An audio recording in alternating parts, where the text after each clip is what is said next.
গণঅভ্যুত্থান পরবর্তী বাংলাদেশের অত্যন্ত গুরুত্বপূর্ণ একজন ব্যক্তিত্ব হলেন খিলাফত মজলিসের আমির শায়খুল হাদিস আল্লামা মামুনুল হক। বর্তমান এবং আগামীর বাংলাদেশের যে কোনো গুরুত্বপূর্ণ সিদ্ধান্তের আলোচনাতেই রাখা হয় মামুনুল হককে।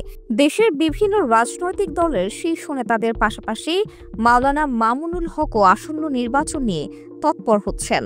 তার দল বাংলাদেশ খিলাফত মজলিস এই মাসের মধ্যেই দেশের ৩০০টি আসনে দলীয় প্রার্থী তালিকা চূড়ান্ত করার প্রস্তুতি নিচ্ছে। মামুনুল হক সিদ্ধান্ত নিয়েছেন, একাধিক প্রার্থীর ক্ষেত্রে দলীয় মনোনয়ন পাবেন তারাই যারা জনপ্রিয়তা, সাংগঠনিক গ্রহণযোগ্যতা এবং ময়দানি তৎপরতায় এগিয়ে থাকবেন। আল্লামা মামুনুল হকের সমর্থকেরা মনে করছেন ৩০০ আসনে প্রার্থী দেয়াটা এক দূরদর্শী পরিকল্পনা।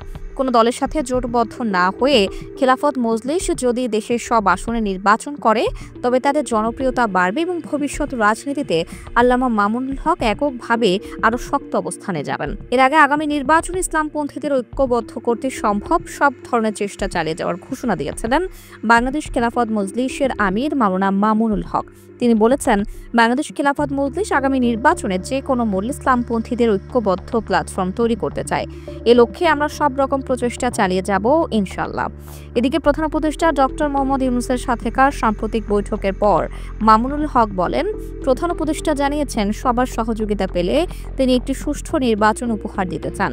আমরা নির্বাচন কেন্দ্রিক সুনির্দিষ্ট রোডম্যাপের পাশাপাশি নির্বাচনের আগে গণহত্যাকারীদের, বিশেষ করে শেখ হাসিনার বিচার প্রক্রিয়ার অগ্রগতি ও কমপক্ষে ২-৪টি মামলার রায় কার্যকর করার দাবি জানিয়েছি। মামুনুল হক আরও বলেন, প্রধান উপদেষ্টা আশ্বাস দিয়েছেন করিডর বন্দর সহ কোনো ক্ষেত্রেই দেশের স্বার্থবিরোধী কোনো পদক্ষেপ নেওয়া হবে না। হেফাজতে ইসলামী নেতাকর্মীদের বিরুদ্ধে চলমান মামলাগুলো তিনি নিজেই তদারকি করবেন। নারী সংস্কার কমিশনের বিষয়ে আমাদের মতামতকেও তিনি ইতিবাচক হিসেবে গ্রহণ করেছেন। তিনি জানিয়েছেন ইসলাম বিরোধী কোনো ধারা থাকবে না।